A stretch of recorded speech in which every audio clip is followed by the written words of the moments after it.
Hello, everybody. Here we go again for our Pulse of the Market series. I'm Sebastien, CEO of PosterLab. Make your partnership in R&D succeed. So we are a platform that helps you to manage and collaborate with your ecosystem of innovation partners. Today, what I'm going to focus on is machine learning. What is machine learning? Because that was very new to me a couple of months ago. What are the most use case and how we are using it on our side to facilitate partnership and knowledge transfer within a collaboration. So let me share my screen with you. First of all, give me one sec. And I'm going to show this. All right. Okay. So, like I was mentioning, machine learning as a tool that can drive success in your partnership. So what is machine learning? Actually, I've been looking at trying to find some easy to understand definition out there. So I've been looking at machine learning for dummies. I've been looking at Wikipedia. I've read the definition. I didn't understand. As is not clear. I'm a business guy. I'm not an engineer. I don't have an engineering background. So I've been trying to find a better way to explain what is machine learning that is talking to me, and I guess to a lot of people out there that are new to this technology. So what I came up with is the following. For me, machine learning is an engine, so-called model. Okay, it's an engine that you train to do specific things automatically. Okay, that's for me, it's rather clear. And the whole idea is that you train the system, this engine, to do things that otherwise will require you a lot of times, like a search, looking for information across the internet. Okay, now the ChatGPT make it easier, but let's say back in the old days, you would take a lot of time to go all over places, to look for information, try to make a summary of this information, trying to understand the information and get an output out of it. So this is what is practically speaking, what is machine learning? Machine learning, from my point of view, is a productivity booster, okay? Because it can give you a huge amount of information in a super short period of time, and qualitative, by the way. So a key aspect of machine learning is the training aspect. So you need to train this engine, this model. And why do you need to train it? Because you want this model to be able to give you the right information in terms of quality. So the way you do it is that you feed this model. So imagine you have this engine, and you would like this engine, so-called engine, to say, okay, engine, please give me a summary of all the academic paper on whenever I need it. Okay. But for this engine to do a good job, you need to feed this engine with a lot of academic papers, millions of academic papers. That's what it needs to be trained correctly. And from the moment, let's say, this engine has read all these scientific posters, these academic papers, then he's in a good position to understand the topic and being able to generate summary or other aspects. That's basically how it works. So the very important aspect is that to have enough information to train the model accurately. Actually, there's many use cases out of it, and I will describe some of them. But actually, for those of you that are still new into the topic, and I was again a couple of months ago, what are the most well-known use cases out there recently? So ChatGPT, DeepL, Amazon recommendation, it's all based on machine learning. It has a huge amount of data, and based on this data, it can, let's say, provide you with some further information for you to work on.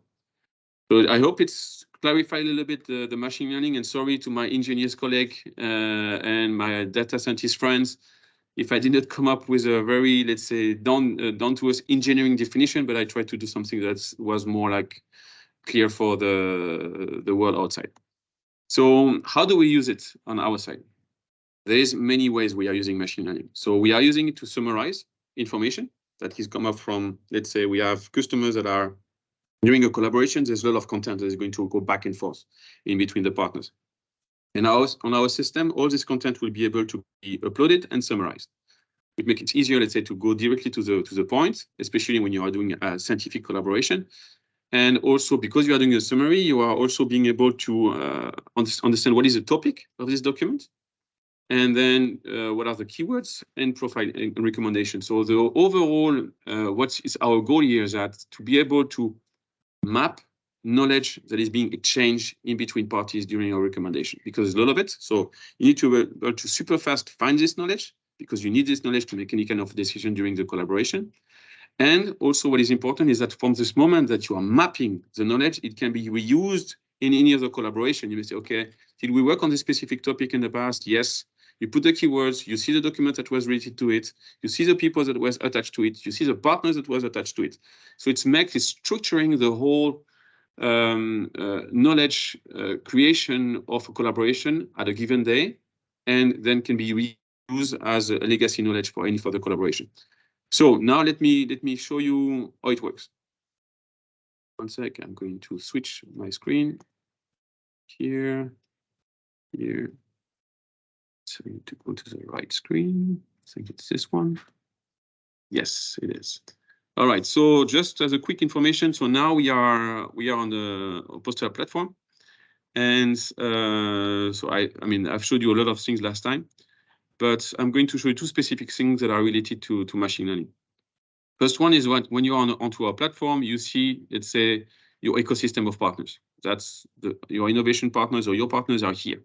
Academic partners, startups, corporation, any stakeholders you are working with or been working with are being here.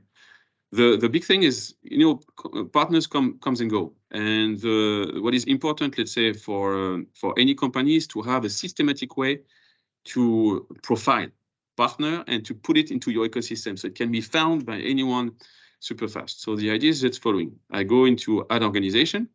Okay, I'm just been logged out, no worries. Going to log again. All right, here we go, organization, add organization. And then I'm going to go into, for example, Tetra Pak. Okay. It's a company, it can be anything, just for a matter of example. And I'm going to go back into the application. I'm going to put the URL of this company. And I'm going to ask, let's say, the machine learning to generate the key, to extract the key information of this partner. Why I'm doing this? Because I want this partner to be inside of ecosystem. Maybe we're not working with them now, but maybe a part of my innovation manager, a BDM, product manager, that is starting an innovation project, that is in the middle of a project, he said, okay, we need this information. Do we have been in touch with such kind of company in the past that could help us out? Then you can find this company. So let me run the system. So I just click on it says extract the content from the website, from the URL. And by the way, when it's doing the job, you can do the same thing if you have, let's say, a presentation, a one-pager, a document from this partner. Usually you receive some kind of information. So the machine learning is extracting all the information. And then here, I just select, okay, I have some recommendation, as you can see. It says, okay, this Tetra Pak, okay, it's correct. Then the capabilities have been, let's say, extracted from the website. So I have a couple of information, packaging, aseptic technology, processing, and so on. And I can say, okay, this one I don't care. But on the other hand, I know they are into also biochemistry. So I just make the profile accurate. And then when I'm done with that, I check the summary. Okay, makes sense. Well, good, because there's so many companies out there. You need to have a glimpse of what is this company doing. And then you can even add, let's say, the logo of the company. You can see, okay, this is a company that is nested under another organization. Usually when you are, for example, in the academic world, you have a university and then you have a lot of research group. So you need to be able to nest this information, this organization next to each other. And then when you're happy with the output, you just add the organization to your ecosystem. And here we go. You have Tetra Pak that is inside your ecosystem. And when you click on Tetra Pak, you have all the tags that are associated with this partner. So it makes that next time anyone is in your organization can look for this information. And what is key, and also why we've been developing these features, is that we heard a lot of companies that say out there they have quite big innovation teams, and all of these innovation teams are going to conferences, are going to fairs, are going to events, and so there was this idea: how can we systematically profile partners that have been made by the team? Back in the day, it's like business cards that are standing on your desk, and nobody knows who you met, or emails that you're forwarding. Yes, like you put the email, the URL, you run the machine learning, extract all the information, profile, anyone can find it. Again, partners are your most important asset. They know that more and more people are looking for partners to run their collaboration. So this is a way to do it, let's say, in a systematic manner. The other thing that I wanted to show you today about machine learning, so let me go to another place. So here, my workspaces are co-working spaces where I've been invited to work with other collaborations. So I'm going to this workspace, for example, and I'm going into the gallery. So the gallery is the place where all the documents that have been exchanged in between the partners during the course of the project. So the projects are here, the partnership are here. So you can see all the information that have been, let's say, exchanged during the course of the collaboration. You can see scientific posters, you can see a different bunch of things, PowerPoint presentation, whatever. Again, this is searchable. But the very interesting thing is that when you go inside this document, you see the document here that have been uploaded. But what is key is that you see the description, topics and keywords. It's again coming from machine learning. So the idea is that I will show it right after is that this document has been uploaded by the author, the scientist, and the machine learning has extracted information, created a summary, extracted the topics, extracted the keywords, so that again, it doesn't need to type anything because it will never do it. We don't like to type things. And this is again, systematically mapping the knowledge along the way to make it findable. And here on the cake here, you can say, hey, the author is here, by the way, because it's extracted as well. Santi and Christy, so I can see, hey, Santi, I mean, I'm new on this topic. I've just jumped into this project. Can you please ask me why you did this parameters in the lab, because I don't understand. And then the authors will be automatically notified about your question. So let me show you how it works. I go back into the gallery. You see this upload button here. I click on here. I go into documents that I want to extract. So let's say this scientific poster, but again, can be anything. I select my scientific posters. At the same time, I'm going to have the image that is going to preview, which is key when you're looking for documents, give you a snapshot. I'm just going to make tests like this. And then I'm going to assign, let's say, the people that have been attached to this research. Okay, so I click here. And I have already the people that are, because the people are already involved into the project, they already have their profiles, so I'm tagging them. Okay, hey guys, these are all the people that have been involved in this project. And then here I continue, and then I'm going to ask, let's say, the machine learning that we developed to make, let's say, this to make the extraction. Sorry.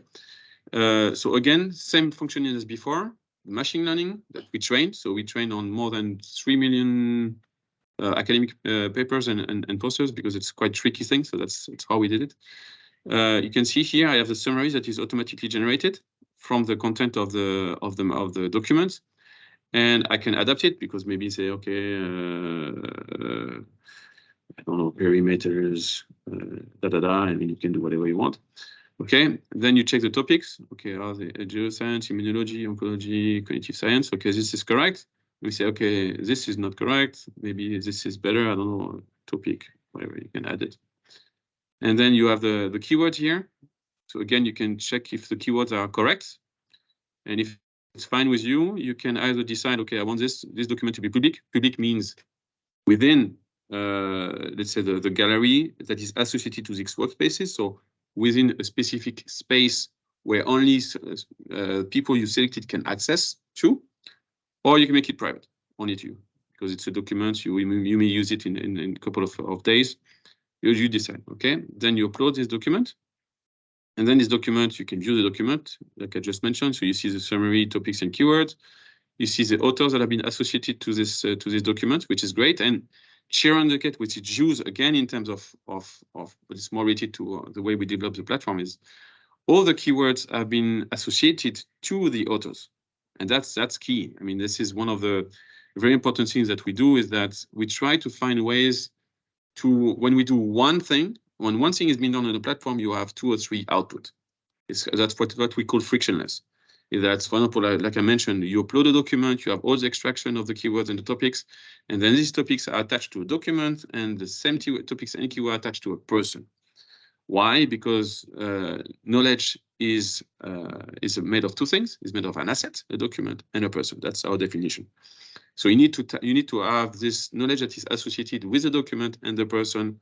So you can make it super easy to find this person that is associated to this knowledge, to say, hey, you know what, Simon or Annabelle, I've been seeing you've been working on this kind of documents. This is what this is actually the things I'm working on. Can I get in touch with me? So you contact Annabelle directly and say, hey, you know what, we should discuss together. Maybe she's not in the same project as you. Maybe she's involved. You say you have all this partnership. Maybe she has been invited. It's an external party that is invited to PlusPack.